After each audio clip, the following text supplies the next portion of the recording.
Assalamualaikum warahmatullahi wabarakatuh. Halo semuanya, ketemu lagi sama saya Dr. Jessica. Masih di acara yang kita tunggu-tunggu bareng nih, yaitu Ngorbit, ngobrol bareng Idi Tala. Nah, hari ini saya kedatangan dua tamu istimewa. Beliau-beliau ini adalah dokter-dokter hebat. Mungkin langsung aja kita sapa. Yang pertama, Dr. Singgi Sidarta, spesialis obstetri dan ginekologi.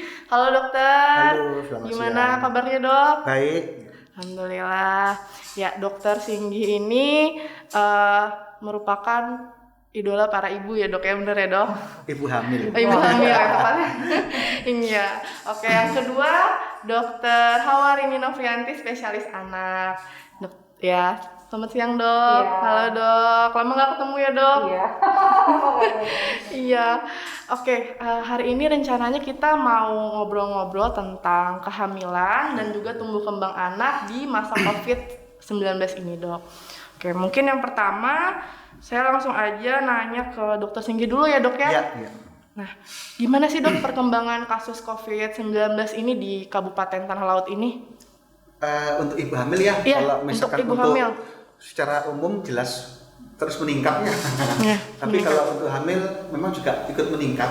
Oh iya dok. Jadi total sampai dengan saat ini persalinan dengan ibu hamil yang dengan COVID ataupun yang sudah confirm itu sekitar 80 pasien. Oh, cukup banyak Jadi ya dok. dari hasil itu yang sudah dilakukan swab 20 sampai 25% Oke. positif swab. Oke, lumayan banyak juga ya dok ya. Iya, lumayan. Dan terus meningkat. Nah dok, ibu hamil ini kan termasuk ke dalam kelompok yang beresiko ya dok ya, karena Iya, betul. terjadi penurunan imun ya dok. Iya, betul. Nah, sebenarnya seberapa besar sih dok resiko tertular atau terinfeksi pada ibu hamil ini dok? Ya, jadi memang kalau misalkan kita bicara risiko tertular, pasti kita ada faktanya seperti apa, Iya. teoritis seperti apa. Betul dok. Teoritisnya memang pada ibu hamil ini di mana terjadi penurunan imunitas karena memang kehamilan itu adalah bayi itu dianggap sebagai sesuatu benda asing. Sebagai ditolak oleh tubuh, maka imunitas akan diturunkan oleh si ibu sendiri. Nah, Iya. hal itu merupakan sebenarnya mekanisme pertahanan diri. Nah, yang jadi masalah adalah pada saat di era pandemi ini, imunitas yang turun ini menyebabkan si ibu hamil ini lebih rentan untuk terjadi suatu infeksi. Oke dok. Di dunia rata-rata infeksi itu sekitar 15%. Kalau di Indonesia data terakhir masih 13,8%. Oke dok. Nah dok, kalau kehamilan itu kan dibagi menjadi tiga trimester ya dok ya, Ya, semester betul. 1, 2, dan juga 3. Ada nggak sih dok sebenarnya perbedaan dari sisi dampak terhadap ibu hamil di tiap trimesternya? Jadi kalau misalkan dampak tiap semester untuk saat ini karena ini memang penyakit yang masih baru, Iya. memang masih belum ada penelitian yang merupakan suatu meta analisis atau systematic review yang banyak sekali nggak ada. Oke. Hanya ada beberapa penelitian yang mengatakan pada saat trimester awal bisa terjadi suatu keguguran. Oke. Sedangkan pada trimester kedua atau ketiga bisa terjadi suatu kelahiran prematur. Sedangkan mengenai penularan terhadap bayi sampai saat ini memang ada beberapa ujian yang mengatakan sudah terbukti secara ilmiah, tapi tentu masih membutuhkan lagi bukti-bukti yang lebih. Masih harus diteliti lebih Betul, lanjut ya iya, dok ya. betul. Oke. Nah dok, ada juga dok yang mengatakan bahwa kelompok ibu hamil ini apabila terinfeksi maka akan memiliki gejala yang lebih berat atau lebih fatal. Itu betul nggak sih dok? Ya. Memang secara teoritis seperti itu karena imunitas akan menurun. Iya. Tapi ternyata faktanya dari penelitian, tapi ini dari beberapa penelitian yang baru terbit ya di New England Journal of Medicine, tapi itu bukan di Wuhan sana. Oke. Ternyata kasus tingkat keparahan itu hanya sekitar 8%. Oh, Jadi dari betul. seluruh ibu hamil 15% terinfeksi, dari 5 itu yang parah cuma 8%. Jadi termasuk resikonya rendah. Itu artinya. Ya mungkin karena apa namanya selain faktor imunitas mungkin Iya. juga ada faktor-faktor yang lain yang perlu penelitian lebih lanjut. Oke dok. Nah dok, saya penasaran dok. Kalau misalkan pelayanan di rumah sakit atau mungkin di Poli itu dok, Untuk kunjungan ANC sendiri gimana dok? Apakah terjadi penurunan atau masih tetap sama aja dok jumlah kunjungan ibu hamilnya? Iya, yang pasti sejak awal-awal pandemi sampai sekarang itu pasti akan menurun ya. Termasuk mungkin kegiatan-kegiatan seperti posyandu apa segala. Iya, karena memang dikurangi ya dok ya. Betul, pasti akan menurun. Akan tapi yang penting adalah pada saat ibu kontrol, kita lebih mengharapkan untuk satu, dengan masa-masa seperti ini kita harus lebih bisa untuk menggunakan teknologi, mungkin konsultasi secara online, bisa via WhatsApp, media sosial, nah, kemudian yang kedua, untuk kasus tertentu ibu hamil pun sebenarnya tidak perlu takut untuk kontrol rutin, dengan catatan harus sesuai dengan protokol kesehatan. Iya, setuju dok. Oke dok. Nah dok, kalau misalkan ada pasangan baru menikah mungkin ya dok ya, dengan usia yang lebih subur, kemudian ingin merencanakan kehamilan, ada nggak sih dok anjuran khusus kalau di masa pandemi seperti ini dok? Iya, jadi program hamil ini merupakan sesuatu yang agak rumit ya. Iya. Karena pasti nggak bisa sekali berobat langsung sembuh.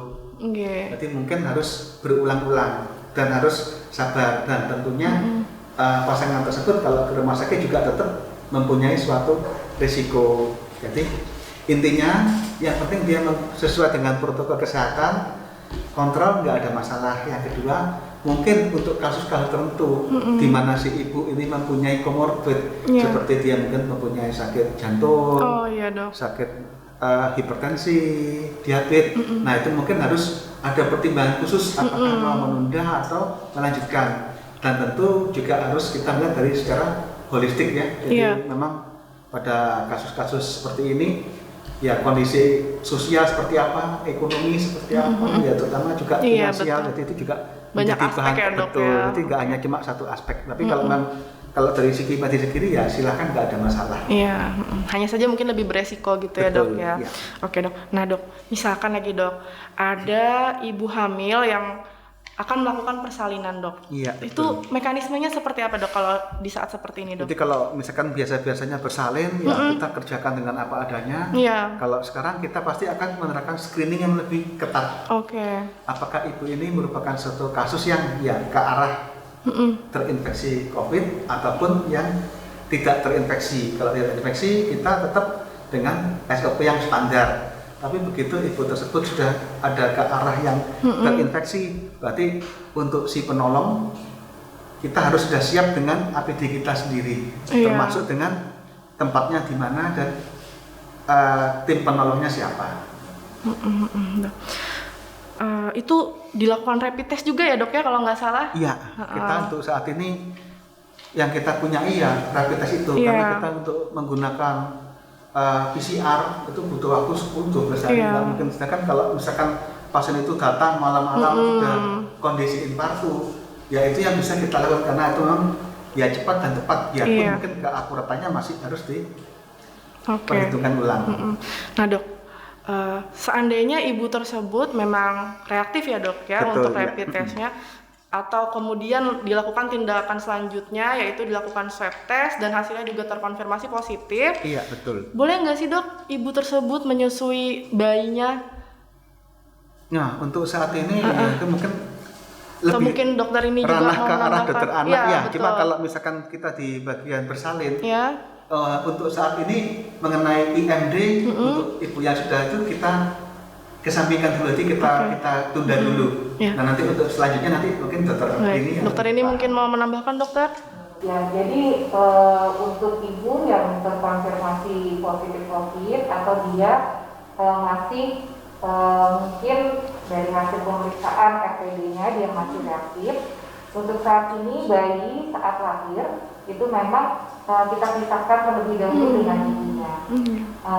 Sebenarnya ibu dengan terkonfirmasi positif COVID itu boleh menyusui bayinya dengan catatan si ibu harus menjalankan protokol kesehatannya.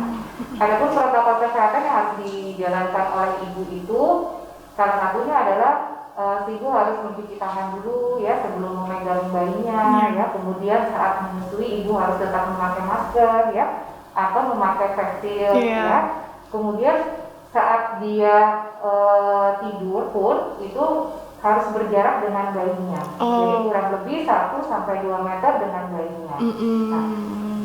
Tetapi juga bisa diberikan untuk si bayi apabila si ibu terdapat gejala COVID yang berat, itu bayi dapat diberikan dengan ASI pompa, ya, atau bila tidak memungkinkan sama sekali, kita menggunakan susukannya. Oke dok. Nah dok, selanjutnya mungkin akan lebih banyak pertanyaan ke dokter ini juga ya dok. Nah dok, kalau untuk dari jumlah anak yang terinfeksi COVID ini ya dok ya, gimana dok di tanah laut? Ya. Cukup banyak kah? Di tanah laut itu angka anak yang terkonfirmasi positif COVID itu jumlahnya cukup banyak. Cukup banyak ya dok ya? Cukup banyak ya. Tetapi memang mereka rata-rata tidak bergejala atau asimptomatis. Ya. Untuk anak-anak yang dilakukan perawatan di rumah sakit Biasin, artinya dia yang bergejala, itu kita mendapatkan angkanya kurang lebih 3-5 kasus dalam waktu 1 bulan. Oke. Tapi untuk anak-anak yang asimptomatis ya, yang tapi terkonfirmasi positif, yang bisa dilakukan dirawat di Pasien-sus atau isolasi mandiri, itu jumlahnya masih cukup banyak. Oke dok. Dan itu bervariasi usianya. Jadi tidak menutup kemungkinan usia dini pun bayi itu juga bisa terpapar. Oke dok, cukup mengkhawatirkan ya dok ya sebetulnya. Oke dok, nah kalau saat ini kan masyarakat kita ini sudah cukup aware ya dok ya terhadap COVID, tapi justru banyak juga yang jadinya menunda imunisasi dok karena takut ke fasilitas pelayanan kesehatan. Nah sebetulnya gimana dok? Boleh nggak sih dok kita menunda imunisasi anak-anak kita ini dok? Sebenarnya imunisasi di era pandemi COVID ini tetap harus dilaksanakan ya.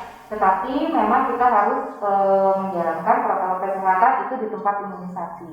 Artinya pelayanan kesehatan itu harus memiliki tempat untuk memisahkan antara bayi sehat dan bayi sakit. Ya. Dan jadwal imunisasi pun itu juga diatur. Misalnya pada pagi hari itu kita lakukan jadwal imunisasi untuk bayi sehat. Sore harinya mungkin kita jadwalkan untuk anak yang berobat atau anak sakit. Atau tempatnya dipisahkan, ya ada namanya triase. Ya triase itu untuk memisahkan antara anak sakit dan anak sehat. Imunisasi harus tetap dilaksanakan. Kenapa? Karena angka COVID ini kejadian pada anak-anak itu lebih banyak penyakit yang lain. Artinya angka kematian karena tertundanya imunisasi itu lebih tinggi dibandingkan angka COVID. Contohnya misalnya pneumonia, ya, campak itu angkanya masih sangat tinggi sekali kejadiannya dibandingkan angka COVID. Dimana jadi apabila kita menunda imunisasi, maka penyakit-penyakit yang lain itu akan bermunculan lagi dok ya? Dia akan bermunculan dan akan nilainya akan semakin tinggi. Tapi memang kita tidak membohongi bahwa di masa COVID ini memang cakupan imunisasi kita memang turun sekali. Dan kita boleh menunda imunisasi itu hanya 2 minggu. Hanya 2 minggu ya, teman-teman di rumah. Tetaplah melakukan pencatatan imunisasi sesuai dengan jadwalnya untuk imunisasi dasar pada usia anak 0 sampai 18 bulan. Oke dok. Nah dokter, saat ini kan sekolah-sekolah ini masih belum buka ya dok ya. Terus kalau saya tidak salah juga dari IDAI sendiri itu belum merekomendasikan untuk dibuka sekolah ya dok ya. Betul. Nah, tapi orang tua di rumah itu beberapa mungkin sudah banyak yang mulai resah dok, anaknya belajarnya online terus katanya. Kok tempat hiburan udah dibuka, sekolah kok enggak gitu. Nah dok, sebetulnya seperti apa dok tanggapan dari IDAI sendiri dok? Kita dari IDAI, terutama ketua PPIDAI sendiri ya, Dr. Aman spesialis anak konsultan, kita melihat kenapa sekolah kita belum diizinkan untuk dibuka. Yang pertama adalah karena terus meningkatnya angka kasus COVID pada anak. Kemudian semakin tingginya angka kematian COVID pada anak. Nah, secara epidemiologi ya, sekolah akan dibuka apabila angka ini sudah mulai menurun. Nah, IDAI belum merekomendasikan karena apa? Anak-anak belum bisa melakukan protokol kesehatan dengan baik, betul, Dok. ya. Kemudian masih sekolah-sekolah juga belum mempunyai bisa menjalankan protokol kesehatan dengan baik gitu. Jadi saat ini yang terbaik adalah memang belajar di rumah PJJ. dulu. Apa itu, Dok? Tahu? Apa itu, Dok? Nah, Nggak tahu, Dok. PJJ itu adalah pembelajaran jarak jauh. Oh iya. Nah, jadi ya yang disebut kita daring sekarang ya, daring ya, secara virtual itu. IDE juga mengeluarkan surat ya rekomendasi untuk ibu-ibu dan maksudnya itu untuk sekolah lebih banyaknya bahwa kita membatasi dari itu. Jadi dari itu tidak setiap saat. Jadi ada jam-jam tertentu dan tidak mengganggu jam istirahat mungkin, Dok, ya. Pola tidur anak, pola makan anak. Jadi kita sudah mengatur di dalam surat PP dari IDE. Iya, Dok, apalagi kalau anak-anak ini kan memang perlu pengawasan ya, Dok, ya. Kalau di sekolah mungkin guru dibandingkan dengan jumlah murid itu sangat jauh berbeda ya, Dok, ya. Jadi memang pembelajaran dari ini juga anak tidak bisa dilepas begitu saja, tapi saat pembelajaran itu tetap harus didampingi orang tua, ya, Dok, ya. Baik. Nah, Dok, kalau gejala COVID tadi kan pada ibu hamil, kemudian kalau pada bayi dan anak itu gimana, Dok? Ada perbedaan nggak sih, Dok, dengan yang dewasa? Iya, sebenarnya sih pada bayi dan anak dengan dewasa itu tidak banyak berbeda, tetapi memang sampai saat ini pada anak-anak itu dia lebih banyak asimptomatis, ya. Tetapi untuk gejalanya hampir sama, jadi memang dia ada demam, ya, ada Malaysia gitu ya. Kemudian kalau dia pada saluran pernapasan ada batuk, ada pilek, kayak gitu ya, ada nyeri tenggorokan. Nah, yang paling anak-anak ini sekarang yang paling banyak kita dapatkan adalah kasusnya pada gastrointestinal. Ya, jadi kita dapatkan anak itu muntah, diare, ya, jadi berarti ternyata dia itu adalah gejala dari COVID. Ya, Dok, jadi ya. pada anak-anak itu juga bisa kita dapatkan hasil swabnya tidak hanya dari swab nasofaring atau nasofaring, tapi juga dari rapid. Oke, Dok. Nah, Dok, kalau untuk suplementasi vitamin, Dok, adakah yang dianjurkan, Dok, untuk anak-anak? Nah, jadi sebenarnya pada anak-anak itu adalah yang paling penting adalah nutrisi yang adekuat, nutrisi yang baik, ya, makanan yang sehat, ya. Kemudian tetap pada makronutrien dan mikronutrien, ya. Jadi protein, lemak, karbohidrat itu adalah makanan yang sangat penting untuk nutrisi pada anak. Tapi kalau mau ditambahkan dengan antioksidan atau suplemen lain, ya, seperti vitamin D, gitu ya, itu bagus sekali untuk meningkatkan imunitas tubuh. Vitamin C itu boleh ya, Dok, ya. Tapi yang utama tetap makanan utama dari si anak, ya, Dok, ya. Benar, makanan utama. Baik. Nah, Dok, Dokter Singgih, gimana, Dok? Ada mungkin yang ingin disampaikan untuk terutama ibu hamil di Kabupaten Tanah Lot kita tercinta ini, Dok? Monggo, Dok. Ya, mungkin yang perlu disampaikan tadi yang pertama untuk ibu hamil untuk ANC ya tetap disarankan untuk secara rutin.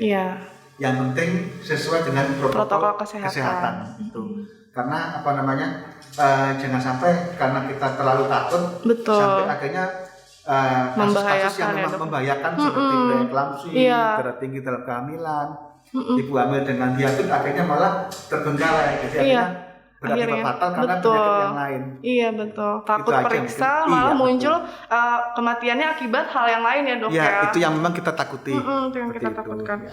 Oke. Untuk dokter ini mungkin ada yang ingin disampaikan untuk masyarakat Tanah Laut? Untuk ibu-ibu yang galau di rumah, ya. Termasuk saya, Dok. Jadi tetaplah menjalankan protokol kesehatan pada anak-anak, ya. Jangan bawa anak-anak ke tempat keramaian terlebih dahulu, ya. Setuju, Dok. Mall, ya, mungkin kafe, ya, teman-teman, ya. Terus tetap berikan nutrisi atau asupan yang adekuat pada anak-anak kita, ya, karena itu akan meningkatkan memang imunitas pada anak-anak itu sendiri, ya. Kemudian untuk ibu-ibu yang masih punya balita dan balita tetap lakukan imunisasi sesuai dengan jadwal. Jangan sampai ketinggalan imunisasinya jangan ya sampai dok. ada yang telat. Setuju dok. Tetap membawa anak ke fasilitas kesehatan, tapi dengan melakukan protokol kesehatan. Iya, oke. Baik, mungkin kalau bisa saya simpulkan sedikit, jadi pada intinya untuk COVID pada ibu hamil maupun pada anak ini dok ya tidak jauh berbeda untuk gejala klinis pada mereka ya dok ya. Intinya harus tetap waspada, tetap patuhi protokol kesehatan baik pada ibu hamil maupun pada anak. Ya. Oke, ini bahasan kita ini sangat menarik dok. Jadi kalau tidak dibatasi waktu, sepertinya akan memakan waktu yang cukup lama. Iya, nah mungkin cukup sampai pertanyaan tadi ya. Sampai jumpa di topik-topik kita selanjutnya. Jadi masih banyak sekali topik menarik yang akan kita bahas. Tetap patuhi protokol kesehatan, gunakan masker dengan benar, jaga jarak dan juga jaga kesehatan. Oke, stay safe and stay healthy. Terima kasih dok.